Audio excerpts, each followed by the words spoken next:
चंद्रपूर महापालिकेतील काँग्रेसच्या गटनेतेचा वाद पुन्हा एकदा विभागीय आयुक्त कार्यालयात नागपुरात पोहोचलेला आहे। खरं पाहिले तर जेव्हापासून महापालिकेची निवडणूक झालेली आहे, काँग्रेसचा गटनेता विजय वडेट्टीवार यांचा गटाचा असेल की खासदार प्रतिभा दानोरकर यांच्या गटाचा असेल, या संदर्भात वाद सुरू आहे।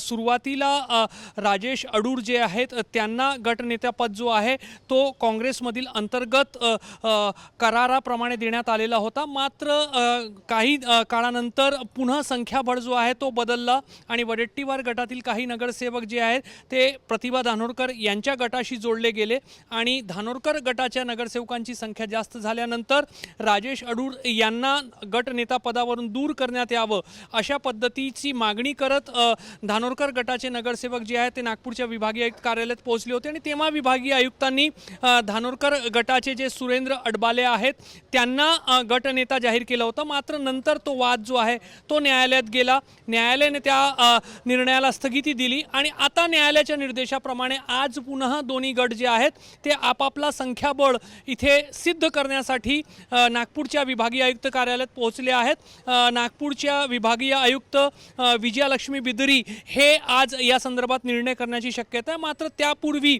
नगरसेवक जे आहेत ते विभागीय आयुक्त कार्यालयात पोहोचलेले आहे। पोलिसांचा एक कडेकोट बंदोबस्त जो आहे, दोन्ही गटातला जो गेल्या अनेक दिवसांचा जो वाद आहे तो वाद पाहता कुठलंही एक कायदा सुव्यवस्थेचा प्रश्न या ठिकाणी निर्माण होणार नाही, वाद प्रतिवाद होणार नाही। त्यामुळे पोलिसांचा एक कडेकोट बंदोबस्त जो आहे तो या ठिकाणी लावण्यात आलेला आहे। दोन्ही गटातील नगरसेवक जे आहेत ते विभागीय आयुक्त कार्यालयात दाखल झालेले आहेत आणि दोन्ही गटांचा जो कायदेशीर रीत्या जो संख्याबळ जो आहे तो पुन्हा एकदा आज या ठिकाणी तपासला जाईल आणि त्यानंतर आज किंवा येणाऱ्या काही दिवसांमध्ये विभागीय आयुक्त चंद्रपूर महापालिकेमध्ये काँग्रेसचा गटनेता कोण होईल, कोणत्या गटाचा होईल या संदर्भातला निर्णय देण्याची शक्यता आहे। न्यायालयाच्या निर्देशाप्रमाणे आज ही संपूर्ण प्रक्रिया या ठिकाणी पार पडत आहे। कॅमेरामॅन अतुल हिरडेसह रजत वशिष्ठ, एबीपी माझा, नागपूर।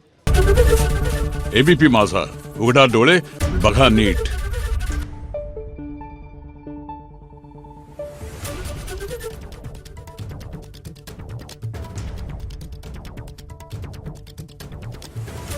Thank you.